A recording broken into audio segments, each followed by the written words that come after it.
Ma'am खोजना पड़ता है बहुत।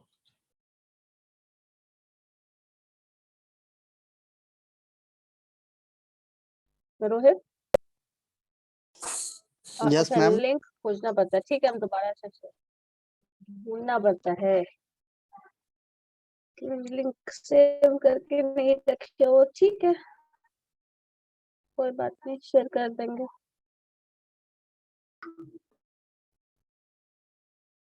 ठीक है, बाद में शेयर कर देंगे। चलो बताओ, और कैमरा ऑन करो सब लोग। आप लोगों ने प्रेजेंटेशन रेडी कर लिया है, कल देना है, तो इसलिए मैंने सोचा आज पूछ लूं, क्योंकि अचानक से बोला जाए तो पता चला कि अरे रिलैक्स, एक दिन रिलैक्सेशन मिलता है तो तुम लोग लंबे समय तक गायब हो जाते हो। जल्दी बताओ, हो गया है ready? Rohit, Sonal, yes ma'am. Ready तो नहीं हुआ है बट कंटेंट सजा के खाली रखा हूँ। तो आज पूरा कर लेना, आज ही पूरा कर लेना, कल तो है ही, ठीक है। Sonal yes ma'am. आपका हो गया? मैम मेरा भी कंटेंट तैयार है, बस सत्यम से थोड़ा रिक्वेस्ट की है। अच्छा, भास्कर, अदिति एंड और कौन है? यस मैम, बन गया है।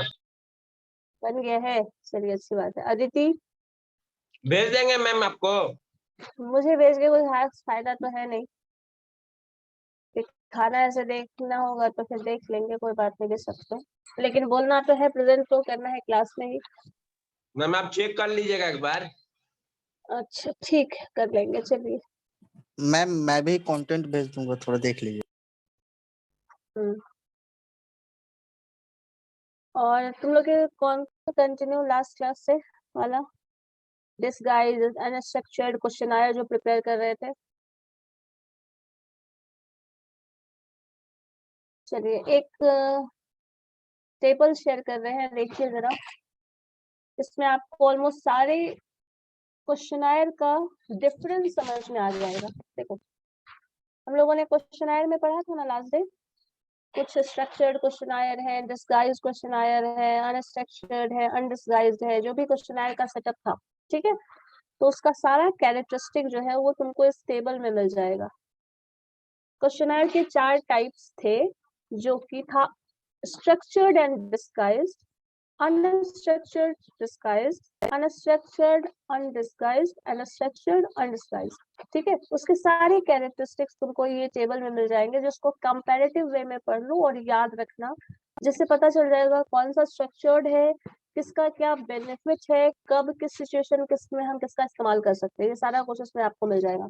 जैसे देखो, स्ट्रक्चर्ड का मतलब तो आपको पता है, एक पूरा सेट ऑफ क्वेश्चन है जो प्री डिटरमाइंड है, जो आपको रिस्पोंडेंट से जाकर पूछना है और उसका आंसर गेन करना है, ठीक है। क्वेश्चन फिक्स है, क्वेश्चन को तुम अपने हिसाब से स्विच नहीं कर पाओगे। जब तुम डायरेक्ट क्वेश्चन करते हो, किसी से क्वालिटेटिव क्वेश्चन पूछते हो, तो उसमें तुम क्वेश्चन को चेंज कर सकते हो। जैसे हम लोगों ने था ना, पूछा था एक सर्वे में, जिसमें आप किसी का इनकम डायरेक्टली नहीं पूछ सकते, तो किसी और तरीके से पूछिए जिसका आंसर आपको मिल जाए, है ना। आप डायरेक्ट क्वेश्चन कुछ नहीं कर सकते, तो उसके लिए आप दूसरा तरीका अप्लाई करेंगे, तो क्वेश्चन को थोड़ा चेंज कर सकते हैं वहां पे। लेकिन जब स्ट्रक्चर्ड क्वेश्चन की बात आती है, तो आपको फिक्स सेट ऑफ क्वेश्चंस मिलेगा और आपको उसी का आंसर चाहिए। जब ऐसा होगा तो कभी भी चेंज हम नहीं कर सकते हैं क्वेश्चन को, ये याद रखना। कैमरा ऑन करो तो फिर सबका कैमरा बंद हो गया तुम लोगों का। कैमरा ऑन करो।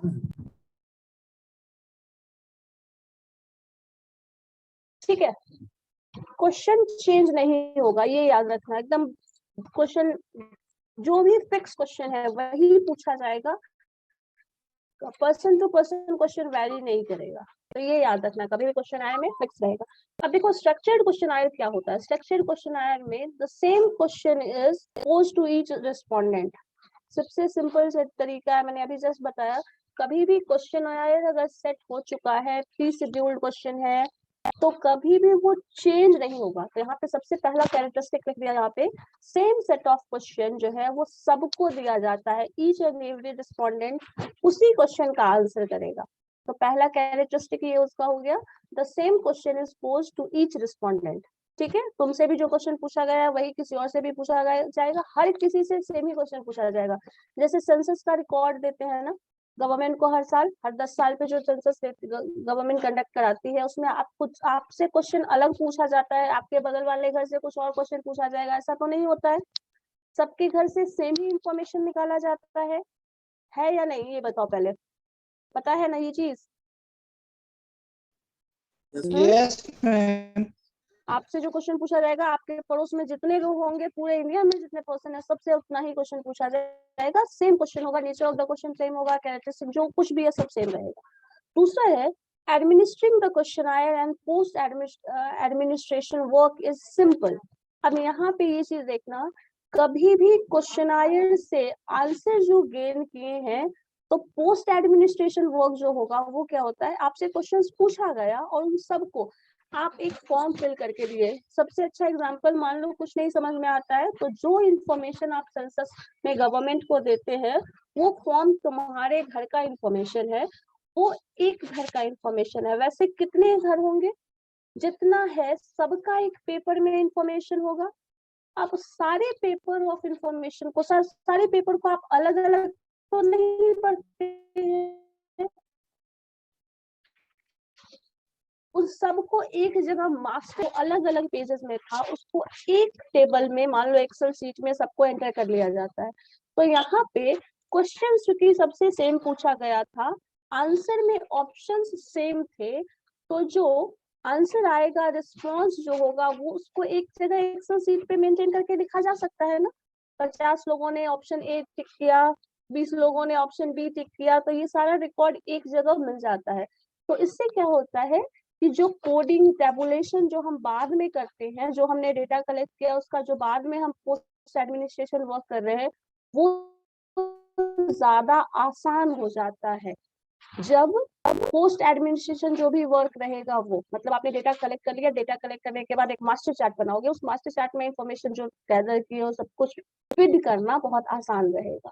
थर्ड है, this type of questionnaire is least used in market research. ये क्वेश्चनायर सबसे कम इस्तेमाल किया जाता है मार्केट रिसर्च में।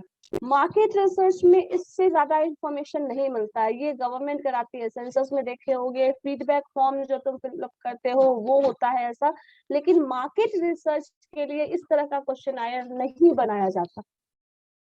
ठीक है, ये याद रखना, ये one of the major characteristic है इसका। कभी भी डिसगाइज, अगर आप सर्वे कर रहे हैं, क्वेश्चनायर बना रहे हैं, स्ट्रक्चर्ड और डिसगाइज, तो वो कभी भी मार्केट रिसर्च के लिए इस्तेमाल नहीं किया जाता, किया जाता है, बहुत कम इस्तेमाल होता है। ठीक है। फोर्थ है, रिस्पोंडेंट्स बायस इज मिनिमाइज्ड। अब आप इंफॉर्मेशन यहाँ पे देखिए, बायसनेस तो हम पता है कब इस्तेमाल होता है। बायसनेस क्या है, मैंने बहुत बार बताया है, बताओ बायसनेस क्या है? किसी के फेवर में रिजल्ट किसी के फेवर में, या फिर कुछ इन्फॉर्मेशन नहीं देना, कुछ इन्फॉर्मेशन। यहाँ पे रिस्पोंडेंट की जब बात कर रहे हो ना, तो तुम कुछ इन्फॉर्मेशन हो सकता है अपनी मर्जी से देना नहीं चाहो, कोई इनकम पूछ रहा है नहीं बताना चाहो, अपने एक्सपेंसेस पूछ रहा है नहीं बताना चाहे, कुछ भी ऐसा इंफॉर्मेशन जो आप नहीं देना चाहते हैं, इंटेंशनली और अनइंटेंशनली नहीं देना चाहते हैं, या फिर देना कुछ ज्यादा ही इंफॉर्मेशन दे दे, तो ये जो टर्म है वो बायसनेस कम हो जाता है। अगर क्वेश्चन में आपको सब्जेक्टिव क्वेश्चन लिखने दिया जाए, उसका आंसर लिखोगे तो तुम पूरा अपना जो भी ओपिनियन है वो लिख सकते हो, लेकिन अगर क्वेश्चन ऑब्जेक्टिव रहेगा तो उसमें क्या होता है, आंसर जो भी ऑप्शन दिया हुआ है उसी में से कुछ एक दोगे, तो तुम्हारा बायसनेस जो होगा वो कम हो जाएगा, क्योंकि जो ऑप्शन है उसी के हिसाब से आप आंसर करिएगा ना, अपना ओपिनियन तो कुछ ज्यादा एक्सप्रेस नहीं कर सकते। तो ये चीज एक बहुत बड़ा बेनिफिट है, जब क्वेश्चनायर स्ट्रक्चर्ड होता है तो आप बायस्ड नहीं हो सकते, क्योंकि आपको ओपिनियन टर्म्स वहां पे दिखाना ही नहीं, अपना ओपिनियन एक्सप्रेस ही नहीं करना है। जब अपना ओपिनियन एक्सप्रेस नहीं करना है तो बायसनेस अपने आप रिड्यूस हो जाएगा। बायसनेस ये भी होगा यहाँ पे, जो आप लोग पहले देखते थे ना, कॉन्टैक्ट्स की बात करते थे, अगर कॉन्टैक्ट है तो इंटरव्यू में सिलेक्शन हो रहा है, ऐसा कुछ, ये बायसनेस हमेशा नहीं होता। बायसनेस वो भी है जो इन्फॉर्मेशन आपको ज्यादा दे दे, मान लो गवर्नमेंट सर्वे के लिए आ रही है कुछ और आप कुछ ज्यादा ही पॉजिटिव बोल रहे हैं, तो ये भी बायसनेस हो गया। कुछ इन्फॉर्मेशन अगर ऐसा भी हो जो इन्फॉर्मेशन तुम नहीं देना चाहते हो, तो ये भी मैम बायसनेस हो पॉजिटिव गया। कैसे हो जाएगा मैम? नेगेटिव कैसे हो जाएगा मैम? नेगेटिव क्या नेगेटिव नहीं होगा? मैम आप बोले कि अगर पॉजिटिव ज्यादा बता देंगे सरकार के बारे में तो बायर्स हो जाएंगे। तो आप गवर्नमेंट के लिए बायस्ड है ना, गवर्नमेंट के लिए बायस्ड है ना। मैम फेवर में जब बोलेंगे और पॉजिटिविटी दिखाएंगे तो फिर बायर्स कैसे हो जाएगा मैम? अच्छा देखो, एक चीज सुनो, मैंने कल एक क्वेश्चन बताया था, एक सेकंड रुको, वापस से हम क्वेश्चन पे चलते हैं। रुक जाओ, एग्जाम्पल से देखते हैं वापस से। हाँ, इस क्वेश्चन का आंसर देखो।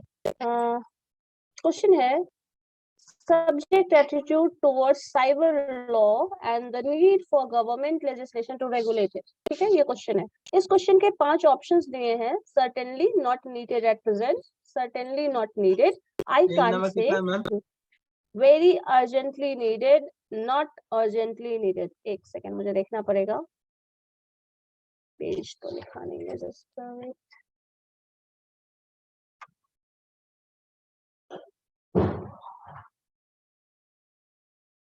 पेज नंबर तो 90 में है, 90। चलो देखो इधर, ठीक है, ऑप्शन यहाँ पे देखिए ध्यान से क्या क्या लिखा है। अब बताओ, अगर तुमको बोला जाए, इसी क्वेश्चन को दे दिया जाता कि इस पे अपना ओपिनियन एक्सप्रेस करें, ठीक है, ये जो सब्जेक्ट जो स्टेटमेंट है उस पे अपना ओपिनियन, डिस्कशन, डिटेल में जो भी सोच रहे हो, जो भी समझ रहे हो, जो इन्फॉर्मेशन तुम्हारे पास है, on the basis of that आप पूरा का पूरा डिस्क्रिप्टिव आंसर लिखिए। 2 4 10 पेज में जितना लिखना है आप लिखिए, ठीक है। तो वो चीज क्या होगा, आप अपने ओपिनियन का जितना भी पॉइंट होगा, जो कुछ भी समझ में आ रहा होगा, सब कुछ लिख रहे हो, या तो वो पॉजिटिव हो सकता है, या तो वो नेगेटिव हो सकता है, या फिर उसको कहीं ना कहीं तुम बैलेंस करने की कोशिश करो, जो भी करना चाहो, वो पूरा का पूरा ओपिनियन लिखोगे। जितने में लिखो आपका मर्जी है, 50 पेज में लिखिए, 2 पेज में लिखिए, जैसा भी लिखेंगे, तो वो जो भी किसी ना किसी एक ओपिनियन से मोटिवेटेड होगा, वो होगा या नहीं होगा, बताओ। Yes ma'am. कुछ पॉजिटिव नेगेटिव सारे पॉइंट्स को ना, क्योंकि जिस तुमको पूरा ही पूरा बोला गया है कि डिस्क्रिप्टिव आंसर लिखने हैं, पूरा का पूरा डिस्कशन डिटेल। अब ये जो आंसर होगा, जो सब्जेक्टिव आंसर होगा, यहाँ पे ये 5 ऑप्शन है, इसमें से तुमको ये सोचना है, तुम कुछ पॉजिटिव भी सोच सकते हो, नेगेटिव, इन 5 में से तुम अपना क्या आंसर देना चाहते हो, सिर्फ वही टिक मार्क करना है। इसके सिवा हो सकता है तुम लिखो यहाँ नॉट अर्जेंटली नीडेड, कुछ भी एक चीज हो सकता है जहाँ पे आपका ओपिनियन कहीं ना कहीं ज्यादा मैम आप करेगा, साउंड लैग कर रहा है। हो सकता है। मैम साउंड लैग कर रहा है लेकिन मैम। आप जो आंसर में लिखते हैं, 4 क्या बोल रहे हो, क्या बोले भास्कर? ऑडियो लैग कर रहा है मैम। ऑडियो लैग कर रहा है, ओके, एक सेकंड।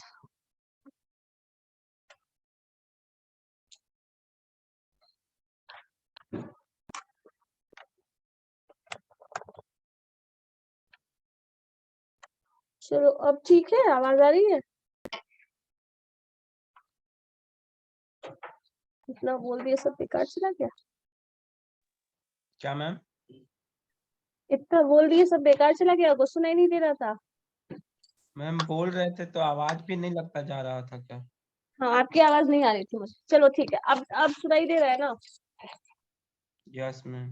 हाँ, अब जब सब्जेक्टिव क्वेश्चन, जब तुम सब्जेक्टिव क्वेश्चन का आंसर लिखते हो, तो उसमें क्या आपको ओपिनियन देना है कि ऐसा होना चाहिए, गवर्नमेंट के लिए क्या है, नहीं है, बहुत कुछ आप डिस्कशन में लिख सकते हैं। उसमें हो सकता है कुछ पॉजिटिव पॉइंट भी लिखो, कुछ नेगेटिव पॉइंट भी लिखो, बहुत कुछ लिख सकते हो। लेकिन जब ऑब्जेक्टिव क्वेश्चन का आंसर होगा, तो इसमें से इन 5 ऑप्शन में से कोई एक ऑप्शन ऑप्ट करोगे। एक से ज्यादा ऑप्ट करने का तो ऑप्शन नहीं है ना भास्कर, है क्या? बताओ, है एक से ज्यादा आंसर ऑप्ट करने का ऑप्शन है ऑब्जेक्टिव क्वेश्चन में? नो। नहीं है। अब जो एक आंसर आप ऑप्ट करेंगे उसमें बायस होने का क्योंकि कोई ऑप्शन नहीं है, तुम इन सब में से सब कुछ सोच समझ के सिर्फ एक आंसर ऑप्ट किए हो, लेकिन जब तुम सब्जेक्टिव लिखोगे तो हो सकता है कुछ पॉइंट्स तुम इसका डिस्कस करो, कुछ इस पॉइंट को डिस्कस करो, सारे पॉइंट्स को मोर और लेस डिस्कस कर लो, कर सकते हो ना। तो जब आप सब्जेक्टिव होते हैं, सब्जेक्टिव क्वेश्चन का आंसर करते हैं, या फिर बहुत लोगों को ओपिनियन बेस्ड दे देते हैं कुछ ऐसा कि आप पूरा का पूरा मतलब सिनेरियो ही डिस्क्राइब करिए, तो वहां पे बायसनेस का चांस आता है। लेकिन जब क्वेश्चन ऑब्जेक्टिव होता है, आंसर आपको एक ही ऑप्ट करना है बहुत सारे पॉसिबल ऑप्शन में से, तो बायसनेस अपने आप रिड्यूस हो जाता है। तुमको क्या लगता है, क्या कर रहे हैं, जो हो रहा है प्रेजेंट सिनेरियो कैसा है, अच्छा है नहीं है, कुछ कह नहीं सकते। तो अब इसमें से कोई एक ही आंसर दोगे ना, और जो आंसर दोगे वो एक्यूरेट ही होगा ना, क्योंकि उससे तो तुम स्विच नहीं कर सकते क्योंकि एक ही आंसर तुम्हारा है। लेकिन जब तुमको सब्जेक्टिव लिखने के लिए बोला जाए तो तुम दोनों ही पॉइंट डिस्कस कर सकते हो, कुछ और भी डिस्कस कर सकते हो, तो यहाँ पे बायसनेस अपने आप आ जाता है। ठीक है, समझ रहे इस चीज को? हाँ या नहीं? जी बोलो, मैम। सुनाई देना चाहिए। हाँ ठीक, यही चीज यहाँ पे रिस्पोंडेंट का बायसनेस कम हो जाता है। कर रहे हैं? हाँ नहीं, दोनों तो संभव नहीं है, तो जो है बस यही एक ही आंसर होता है, यही ऑब्जेक्टिव का बेनिफिट होता है ढंग से कहा जाए तो। कभी भी रिसर्च जो है ना वो ऑब्जेक्टिव पॉइंट ऑफ व्यू से होना चाहिए, सब्जेक्टिव पॉइंट ऑफ व्यू से किया ही नहीं जाता। चलो ठीक है, ये इसका स्ट्रक्चर्ड और डिस्गाइज का कैरेक्टरिस्टिक है। पहला, क्वेश्चन सेम क्वेश्चन होगा, स्ट्रक्चर्ड है तो सेम क्वेश्चन आया सबको मिलेगा, ये चीज ध्यान रखना। दूसरा, जो पोस्ट एडमिनिस्ट्रेशन वर्क है, मतलब डेटा कलेक्शन करने के बाद का काम है, वो आसान हो जाएगा। थर्ड पॉइंट है, ये बहुत कम इस्तेमाल होता है मार्केट रिसर्च में, इसका बेनिफिट मतलब सॉरी कैरेक्टरिस्टिक ये है, रिस्पोंडेंट्स बायसनेस जो है वो मिनिमाइज हो जाता है। रिस्पोंडेंट का आंसर जो होगा वो ज्यादा बायस नहीं होगा, बायस तो हर केस में हो सकता है लेकिन बायस कम होगा, क्योंकि किसी न किसी ओपिनियन को वो अप्रोक्सीमेट वैल्यू लेगा और ओपिनियन स्विच नहीं करेगा, एक से ज्यादा ऑप्शन नहीं होगा। तुमको वोट देना है, किसी एक ही को दोगे ना, बहुत सारे कैंडिडेट्स हैं, आप तो एक ही को करोगे, एक से ज्यादा वोट देने का तो ऑप्शन नहीं है। वही चीज यहाँ पे है, किसी एक ओपिनियन, मल्टीपल ऑप्शन में से किसी एक को चुनेंगे तो आप बायस्ड नहीं होंगे। थर्ड है unstructured disguised. This type of questionnaire is very commonly used for focus group discussion. तो ये ध्यान देना कि ये तुम लोगों को याद रखना है कि कौन सा क्वेश्चनायर किस ग्रुप के लिए ज्यादा यूजफुल है। फोकस ग्रुप स्टडी अगर हम कर रहे हैं तो अनस्ट्रक्चर्ड डिस्गाइज मेथड है वो सबसे ज्यादा अच्छा होगा। So this type of questionnaire is commonly used for focus group discussion. Second point है, this is difficult to analyse. अब ये चीज हमेशा ध्यान रखना, कभी भी अनस्ट्रक्चर्ड क्वेश्चन होगा तो उसमें एनालिसिस, जो भी एनालिसिस का वर्क है, कोडिंग का वर्क है, पोस्ट एडमिनिस्ट्रेशन वर्क है, वो ज्यादा मुश्किल होगा, क्योंकि वहां पे आंसर जो है वो सब्जेक्टिव मिलता है। अनस्ट्रक्चर्ड है ना क्वेश्चन आया, सेम क्वेश्चन नहीं सबसे पूछा जा रहा है, अलग अलग क्वेश्चंस होंगे, ओपिनियन अलग अलग होगा, एक्सपर्ट, ये याद है ना फोकस ग्रुप का डिस्कशन कब होता था, फोकस ग्रुप कब होता था बता सकते हो? यस मैम, दूसरे डिपार्टमेंट में से ओपिनियन अलग अलग डिपार्टमेंट के एक्सपर्ट्स की बात करते थे, तब हम फोकस ग्रुप की बात कर रहे हैं, और हो सकता है कुछ डिपार्टमेंट का जो ओपिनियन वो क्लैश भी कर रहा हो। तो यहाँ पे कभी भी एनालिसिस का काम आसान नहीं होगा, क्योंकि ये एक्सपर्ट एडवाइस वाला केस हो जाता है। फोकस ग्रुप की बात होती है, अलग अलग ग्रुप का अलग अलग डिस्कशन, अलग अलग ओपिनियन हो सकता है, डिस्कशन अलग अलग लेवल पे किया जाएगा, ओपिनियन अलग हो जाएगा, तो यहाँ पे कभी भी एनालिसिस का काम टफ हो जाता है। नेक्स्ट है ये नो फिक्स क्वेश्चन, तो ऑब्वियसली अनस्ट्रक्चर्ड वर्ड आ गया तो नो फिक्स हो जाएगा। थर्ड क्या है, the inner self of an individual is researched. यहाँ पे कभी भी जो रिसर्च किया जाता है वो किस लेवल पे होगा, अनस्ट्रक्चर्ड है, डिसगाइज्ड है, ठीक है, क्वेश्चन सेम नहीं है, अलग अलग लेवल के अलग अलग एक्सपर्ट्स हैं, तो कभी भी ये क्या हो जाता है, क्यों ऐसा हो रहा है, ये क्वेश्चन का आंसर खुद कहीं ना कहीं क्यूरियस अगर इंसान है तभी इस तरह का रिसर्च किया जाता है। ठीक है, ये ध्यान रखना। The inner self of Y जो टर्म आता है, इसके लिए रिसर्च किया जाता है, ऐसा क्यों हो रहा है। अगर मान लो किसी कंपनी का सेल कम हो रहा है तो ऐसा क्यों हो रहा है, ये क्वेश्चन खुद, इस क्वेश्चन का खुद वो कंपनी आंसर जानना चाहता है, तो फिर इस तरह का रिसर्च किया जाएगा। ठीक है, आप खुद जानना चाहते हैं, आप अगर ये काम कर रहे हैं, ये बिजनेस कर रहे हैं, तो आपको लॉस क्यों हो रहा है, आपको बेनिफिट क्यों हो रहा है, क्या फैक्टर है जो बेनिफिट दे रहा है, क्या फैक्टर है जिसकी वजह से लॉस हो रहा है, तो ये चीज आप खुद इस आंसर जानना चाहते हो, तब इस तरह का क्वेश्चन या फिर रिसर्च किया जाता है। इसको मोटिवेशन रिसर्च भी बोलते हैं, क्योंकि ये खुद आप जानना चाह रहे हो कि ऐसा क्यों हो रहा है। ठीक है, तो इसलिए ये एग्जाम्पल इसका मोटिवेशन रिसर्च भी है। बताओ, अनस्ट्रक्चर्ड डिस्गाइज मेथड में कुछ कंफ्यूजन है तो बताओ। सोनल, भास्कर,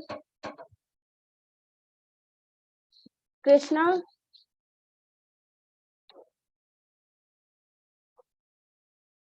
बताइए, कुछ कंफ्यूजन है? No ma'am. नहीं, आगे बढ़े।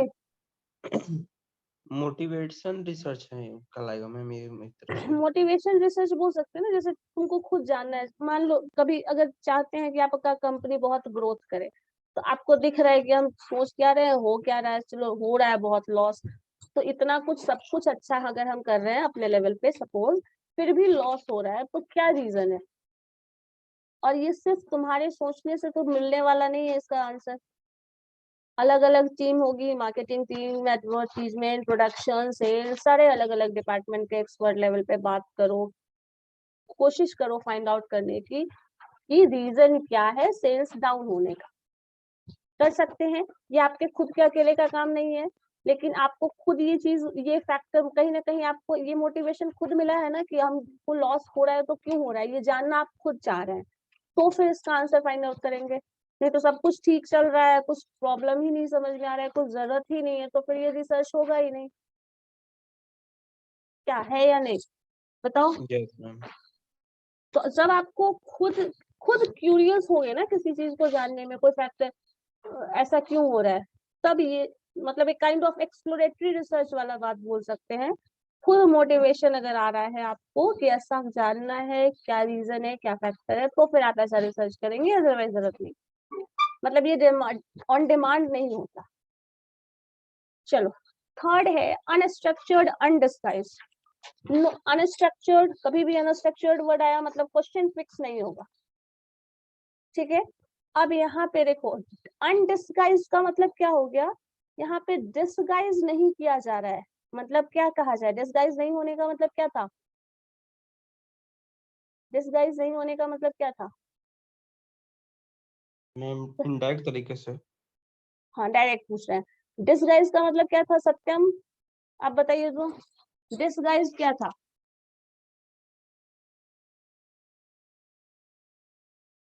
सत्यम ये है कहाँ, डिस्गाइज का मतलब क्या था सत्यम। मैम डिस्गाइज होने का मतलब क्या था, ये बताओ जरा। मैम मतलब जिस उसमें आपको आप पे नजर रखी जा रही है मगर आपको पता नहीं। आपको इन्फॉर्मेशन देना है, आप दे रहे हैं, बट आपको आपसे इन्फॉर्मेशन लिया जा रहा है और उस इन्फॉर्मेशन का क्या इस्तेमाल करना है पता नहीं था, है ना। जैसे मैंने कहा भी था, कल एग्जांपल भी दिया था, कौन सा टॉपिक है जो तुमको सबसे अच्छा लगता है बताओ, और सपोज आप जो बता रहे हैं और उसी पे पता चला कि आपको फिर उसी को प्रेजेंट करना है, वही आपका काम है ना। तो ये इन्फॉर्मेशन जब लिया गया था तो आपको पता नहीं था कि आपसे ये इन्फॉर्मेशन क्यों लिया जा रहा है। ठीक है, और फिर उसी का क्या हो गया, कहीं ना कहीं उल्टा इम्पैक्ट, वही चीज होता है। तो अनडिस्गाइज में आपको पता है आप इंफॉर्मेशन दे रहे हैं और क्या इंफॉर्मेशन दे रहे हैं ये भी पता है, तो यहाँ पे अनस्ट्रक्चर्ड है तो क्वेश्चन तो फिक्स नहीं होगा। दूसरा है suitable for conducting depth interview, पता है डायरेक्ट इंटरव्यू, जब आप इंटरव्यू कुछ भी दे रहे हैं तो आपको पता होता है कि आप क्या इंफॉर्मेशन दे रहे हैं इंटरव्यू में। अनडिस्गाइज होता है ना, डिस्गाइज तो नहीं होता है। इंटरव्यू में ऐसा कोई क्वेश्चन तो नहीं पूछा जाता जिसमें आपको पता ही नहीं हो आप किस चीज का आंसर दे रहे हैं, ऐसा तो नहीं होता है ना। क्या होता है नहीं पता होता है मैम। इंटरव्यू में? तुमको पता नहीं होता है तुम क्या इन्फॉर्मेशन दे रहे हो। अपने आप को इंट्रोड्यूस करो, तो इंट्रोडक्शन में क्या बोल मैम रहे हो नहीं पता। क्वेश्चन के लिए मैम बोल रहा, क्वेश्चन में पता कैसे चलेगा मैम कि क्या पूछेंगे? क्वेश्चन सामने वाला क्या क्वेश्चन पूछेगा नहीं पता, लेकिन क्वेश्चन आपसे ही पूछा जाएगा, डायरेक्टली पूछा जाएगा ना। कुछ इनडायरेक्ट वे में आपसे इंफॉर्मेशन गेन नहीं किया जाएगा ना। नो मैम, हम लेकिन जब इंक्वायरी करेंगे तब हो सकता है। आप इंक्वायरी करेंगे तो अच्छा, इंटरव्यू में पहले से डिसाइडेड होता है क्या क्या क्वेश्चन पूछा जाएगा? इंटरव्यूअर को भी नहीं पता होता है क्या क्वेश्चन पूछना है, वो जो मन में आता है वो पूछ सकता है। वो क्वेश्चन कुछ भी पूछा जा सकता है, ये तो कोई नो बात हुआ मैम, कुछ भी पूछ देगा? कुछ भी क्यों नहीं पूछा जा सकता है? बताओ क्या क्वेश्चन, कुछ कुछ क्या क्राइटेरिया होता है जिसके बेसिस पे क्वेश्चन पूछा जाता है? बताओ तुम्हें, बताओ। ये नहीं ना पूछेगा मैम कि खाना खा के आए कि नहीं। पूछ सकता है खाना खा के आए नहीं आए, कोई ऐसा क्वेश्चन नहीं है जो नहीं पूछा जा सकता है interview मैम में। हाँ, इंटरव्यू में क्वेश्चन उसके बारे में उससे जानने के लिए पूछ सकता है। हाँ, तो इसमें ये कुछ क्वेश्चन नॉलेज नहीं क्या पूछा जा सकता है। खाना वाला तो बहुत जनरल क्वेश्चन है, क्यों नहीं पूछा जा सकता है? अब उसका मोटिव ये नहीं होता है कि आप खाना खा कर आए हैं या नहीं आए हैं, ये उसको जानना है। मोटिव ये होता है कि आपकी पर्सनालिटी कैसी है, ये जानना है। तो उससे रिलेटेड क्वेश्चन भी तो वो जो चाहे पूछ सकता है ना। क्या भास्कर? जी मैम। क्वेश्चन तो फिक्स नहीं है ना कि यही पूछना है, ऐसा कुछ रूल नहीं होता है। जैसे एग्जाम तुम देने जाते हो, सपोज तुम एग्जाम देने गए, सब्जेक्टिव एग्जाम देने गए, मान लो पेपर का एग्जाम देने जा रहे हो अपने कोर्स का, तो उसमें तो फिक्स सेट ऑफ क्वेश्चन है। सेम क्वेश्चन तुम्हारे लिए भी है और दूसरे बच्चे जो देंगे वो उसके लिए भी वही क्वेश्चन है। सबके लिए क्वेश्चन अलग अलग तो नहीं सेट किया जाता है, किया जाता है क्या? सेम सेट ऑफ क्वेश्चन होता है ना। मैम एक मार्क्यू में अलग अलग पूछा जाता है मैम। मार्क्यू छोड़ो ना, वो तो इंटरव्यू मेथड से टेस्टिंग के लिया जा रहा है, उसकी बात अलग है। तो मार्क वही चीज तो एग्जाम्पल है। जब इंटरव्यू की बात कर रहे हैं तो क्वेश्चन फिक्स नहीं होता है, लेकिन जब आप एग्जाम देने जाते हैं पेपर का तो उसमें क्वेश्चन फिक्स होता है और सबसे सेम ही क्वेश्चन पूछा जाता है। तो जहाँ क्वेश्चन स्ट्रक्चर्ड है वहां पे same set of question her respondent से पूछा जाएगा। लेकिन जहाँ इंटरव्यू मेथड हो जाएगा, इन डेप्थ नॉलेज की बात हो जाएगी, वहां पे कोई फिक्स क्वेश्चन नहीं होता है। आपसे कुछ और पूछा जाएगा, आपके बाद गया है जो इंटरव्यू देने उससे कुछ और पूछा जाएगा, आपसे पहले जो गया हो वो कुछ और पूछा जा सकता है। हो सकता है सबसे सेम ही पूछा जाए, ये भी हो सकता है, लेकिन कुछ सेट ऑफ क्वेश्चन फिक्स नहीं होता। जैसे आप एग्जाम देने जाते हैं, जैसे वाइवा दिए हो ना, एग्जाम वाइवा दिए हो 10th 12th ग्रेजुएशन कहीं? आप ही का सब्जेक्ट दिए थे। अच्छा, यहाँ दिए, इसको छोड़ो ना, इसके सिवा कहीं और दिए हैं वाइवा 10th में 12th में? Yes ma'am. तो प्रैक्टिकल जो एग्जाम देते हैं वाइवा में सबसे एक क्वेश्चन नहीं पूछा जाता, लेकिन जो प्रैक्टिकल एग्जाम देते होंगे उसमें क्वेश्चन सेम रहता है। ठीक है, यही एग्जांपल है कि आप जो इंटरव्यू में आपसे क्वेश्चन पूछा जाएगा उसके लिए प्री डिटरमाइंड क्वेश्चन कुछ ऐसा नहीं होता है, फिक्स क्वेश्चन नहीं होगा। और वही एग्जाम देते हो तो उसमें फिक्स क्वेश्चन पूछा जाता है, फिक्स सेट ऑफ क्वेश्चन है और सबको उसी का आंसर करना है। और इंटरव्यू के लिए हर पर्सन से अलग अलग सवाल पूछा जाता है। तो जब भी depth knowledge, in depth knowledge की बात आएगी, इन डेप्थ इंटरव्यू की बात आएगी, तो वहां पे फिक्स सेट ऑफ क्वेश्चन नहीं होगा। चलो नेक्स्ट क्वेश्चन, नेक्स्ट पॉइंट है subject matter can be question in great detail. जब भी आप डेप्थ इंटरव्यू की बात करते हैं तो डेप्थ इंटरव्यू याद है किसका टेक्निक था? क्वालिटेटिव था या क्वांटिटेटिव था? Quantitative ma'am. Qualitative. In depth interview qualitative था। जैसे डॉक्टर का एग्जांपल लेते थे ना, याद है या नहीं? क्वालिटेटिव होता है जब तुमसे बहुत ज्यादा डिटेल में इन डेप्थ इंटरव्यू की बात कर रहे हैं। इन डेप्थ वर्ड जब आ गया तो आप डिटेल में किसी एक पर्टिकुलर सब्जेक्ट की बात कर रहे हैं, तो उससे रिलेटेड ज्यादा क्वेश्चंस किया जा सकता है आपसे। यही थर्ड पॉइंट है, subject matter can be question in detail, in great detail. मतलब इन डेप्थ इंटरव्यू जो होता है वो क्वालिटेटिव एनालिसिस होता है, और क्वालिटेटिव एनालिसिस के लिए सब्जेक्ट मैटर को ज्यादा डिटेल में समझने की जरूरत है, इसलिए सब्जेक्ट मैटर से रिलेटेड क्वेश्चन ज्यादा डिटेल में पूछा जा सकता है। समझ आया ये चीज? Yes ma'am. ठीक है। फोर्थ पॉइंट जो है वो कोडिंग, टैबुलेटिंग, जो भी इंफॉर्मेशन तुम रिसर्च में ले रहे हो, एक्सपर्ट एडवाइस जो भी ले रहे हो, वो are difficult, not a very frequently used method. ये जो भी मेथड होगा, जहां भी ये चीज अप्लाई किया जाएगा, वो कभी भी बहुत आसान नहीं होगा। जैसे कोविड का वैक्सीन बना होगा ना, वो कुछ लोगों को अप्लाई किया गया है, उसके बाद उसके रिजल्ट्स को ऑब्जर्व किया गया है, किसी पे उसका पॉजिटिव इम्पैक्ट रहा होगा, किसी पे नेगेटिव इम्पैक्ट रहा होगा, कुछ लोग अनअफेक्टेड ही रहे होंगे।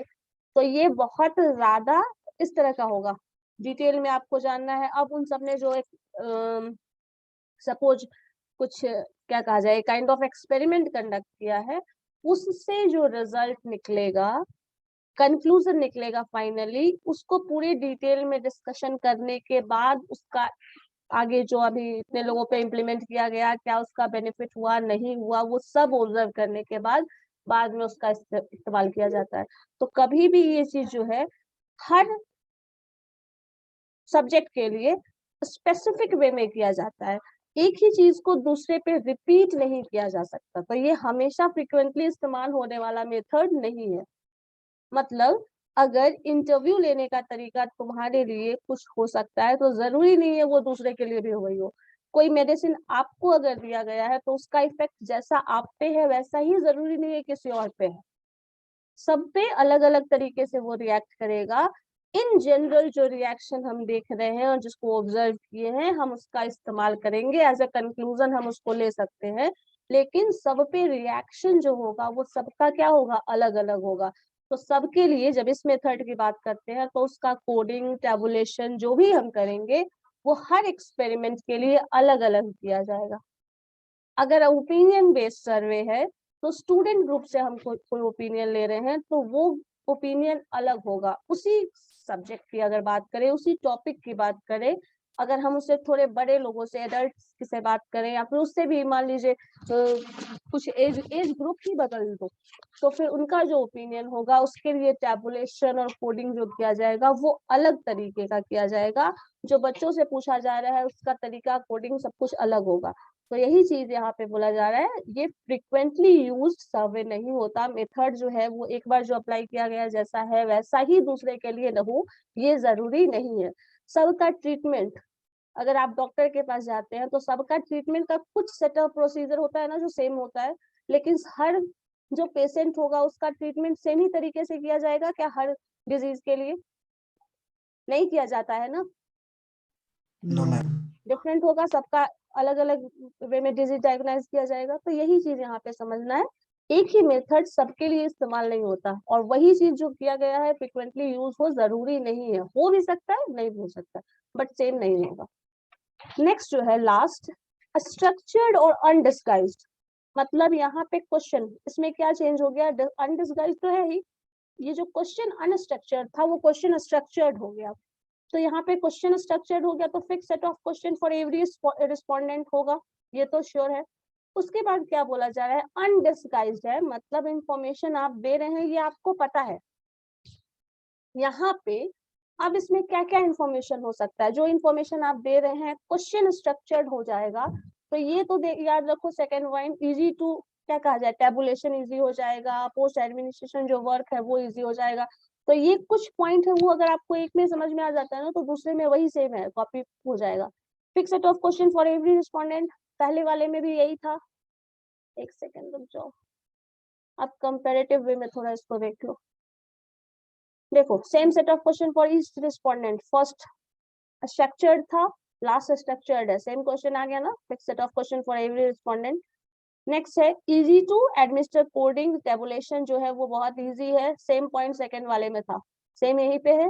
दोनों में अनस्ट्रक्चर्ड जब आ रहा है, तो आपके पास पता है फिक्स सेट ऑफ क्वेश्चन नहीं होगा, यहाँ भी no fix set of question.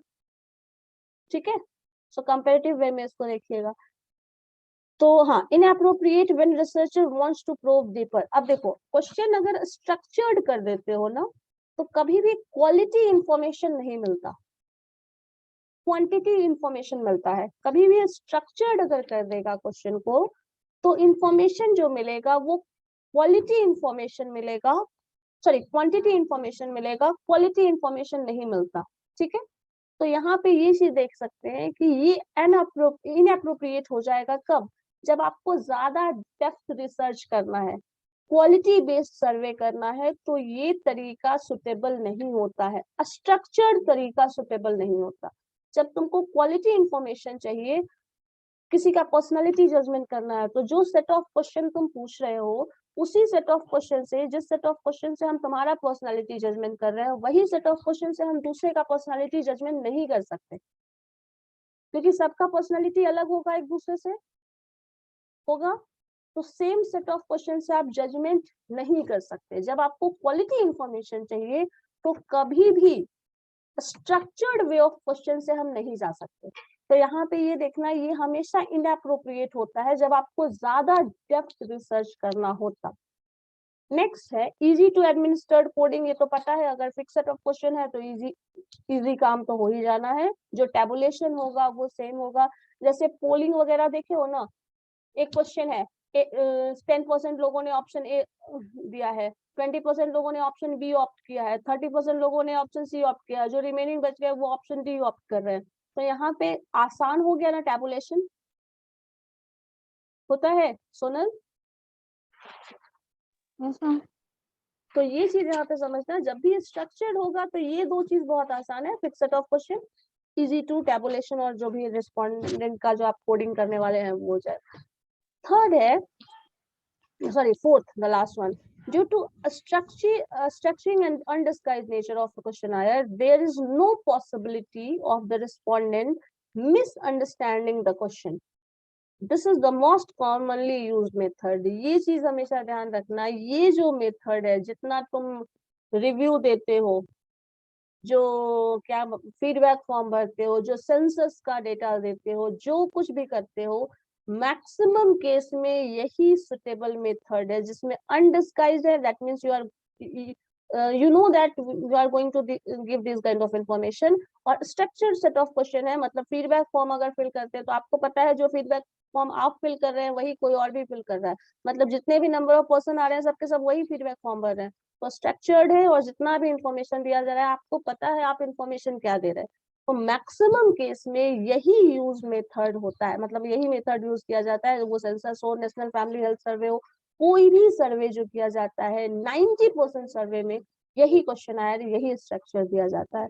जब आपको क्वालिटी देखना हो तो ये, और ये बहुत ज्यादा डेप्थ रिसर्च है, सबसे ज्यादा डेप्थ रिसर्च अगर बोल रहे हो क्वालिटी के पॉइंट ऑफ व्यू से, तो ये जो सेकंड वाला ऑप्शन है, सेकंड लास्ट ऑप्शन है, अनस्ट्रक्चर्ड एंड अनडिस्गाइज्ड मेथड, ये सबसे ज्यादा इफेक्टिव होगा क्वालिटी इंफॉर्मेशन के लिए। लेकिन ये रिसर्च करना बहुत ही ज्यादा टफ होता है, क्योंकि आपको अनस्ट्रक्चर्ड क्वेश्चंस होते हैं, अनडिस्गाइज्ड मेथड होता है, और इन्फॉर्मेशन जो हमें लेना है, कोई सेट ऑफ क्वेश्चन फिक्स नहीं है, आपको जानना सब कुछ है। इन डेप्थ इंटरव्यू लेना है, मतलब एक पर्सन से अगर आप इंटरव्यू ले रहे हो, अच्छा खासा टाइम देना पड़ेगा वहां पे, और उसके बेसिस पूरा का पूरा सिनेरियो चेक कर रहे हो, एटीट्यूड चेक कर रहे हो, ये सब कुछ क्या हो रहा है क्वेश्चन सेट करने का, सारा क्वालिटी के केस में जाएगा। तो ये बहुत ही ज्यादा टफ लेवल का रिसर्च है, ये जनरल होता है जो हम लोग मैक्सिमम केस में करते हैं। सेकंड ऑप्शन कहा जाए तो ये नेक्स्ट है जो है स्ट्रक्चर्ड डिस्गाइज, ये सेकंड ऑप्शन होगा। This is the third option and this is the last, ये सबसे टफ है, ये दोनों को टफ मान के चलो। जब अनस्ट्रक्चर्ड की बात कर रहे हैं ना, तो that is a tougher level of research. Next में ये जाओगे, सबसे ज्यादा यूज करने वाला ऑप्शन जो होता है वो लास्ट में लिखा हुआ है तुम्हारा। अब बताओ इन सब कैरेक्टरिस्टिक को एक बार पढ़ो और मुझे बताओ कि इसमें क्या चीज है जो अभी भी कंफ्यूजिंग लग रहा है। चलो बताओ सोच समझ के थोड़ा पढ़ के, एवरीवन प्लीज।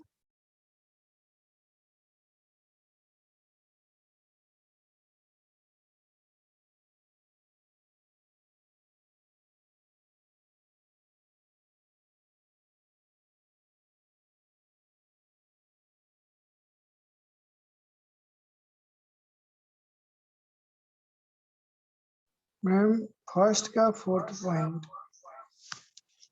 जैसे है कि फर्स्ट दिस का टाइप 4th ऑफ अरे रिस्पोंडेंट्स बायसनेस तो अभी बताए ना। देखो जब बायसनेस कब आता है, जब आप कुछ इंफॉर्मेशन जानबूझ के चाहते हैं ऐसा इंफॉर्मेशन दिया जाए ये हूँ, ठीक है। मान लो तुम पहले से सोच के रखे हो कि तुमको ये मानना है कि जो भी सरकार कर रही है सब गलत कर रही है, ठीक है। आप बायस्ड, अब आपको अगर पूछा जाए कुछ ओपिनियन मांगा जाए आपसे तो आप क्या लिखेंगे? पता चला एक लिखिए कुछ आप अपना ओपिनियन सारा, तो आप क्या लिखेंगे? बहुत सारा अपना 4-5 पेज में जो लिखना है कथा गाथा सब लिखोगे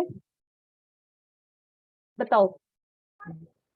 और अगर हम ये पूछें बस इतना पूछ रहे हैं कि 4-5 ऑप्शन दे दें कि आपको क्या लगता है कुछ इम्प्रूवमेंट किया जाना चाहिए, जो है वो ठीक है, या फिर और बहुत ज्यादा इम्प्रूवमेंट की जरूरत है, थोड़ा बहुत इम्प्रूवमेंट की जरूरत है, जो कर रही है खराब कर रही है, या फिर बिल्कुल ही जैसे आप रेटिंग में करते हैं ना रिव्यू में 5 स्टार 1 स्टार वेरी बैड, वैसे मतलब गवर्नमेंट का काम जो है वेरी बैड, दूसरे केस में बैड, थर्ड में कान से, फोर्थ में चलो गुड, वेरी गुड, एक्सीलेंट, कुछ ऐसा टर्म आ जाए। तो वैसे अगर आप तुम दे रहे हो ओपिनियन, तो जो भी होगा, जो भी दोगे एक पर्टिकुलर टर्म लिखोगे, या तो वेरी बैड लिखो, या तो वेरी गुड लिखो, या तो जो भी लिखना चाहो। कोई एक पॉइंट दे के बात खत्म हो गई। उसमें तुम और कुछ इंक्लूड करना चाहो तो वो नहीं कर सकते। हो सकता तुम नेगेटिव, मान लो 1 स्टार का बात है तो तुमको माइनस स्टार देना है, ये ऑप्शन नहीं है। जो ऑप्शन दिया गया है तुम उसी में से कुछ आंसर दोगे ना। यस अब आप अपना और कुछ ओपिनियन, कुछ एक्स्ट्रा भी उसमें डालना चाह रहे हैं, लेकिन वो डालने का ऑप्शन नहीं है आपके पास। तो आप किसी भी एक थॉट को लेकर बायस्ड वहां पे नहीं हो सकते। हालांकि जो आप ओपिनियन दे रहे हैं वो कहीं ना कहीं नेगेटिवली या पॉजिटिवली बायस्ड हो सकता है, लेकिन आप सिर्फ एक ही ऑप्शन को ऑप्ट कर सकते हैं, क्योंकि दूसरा ऑप्शन ऑप्ट करने का कोई ऑप्शन ही नहीं है। ठीक है, समझ आया?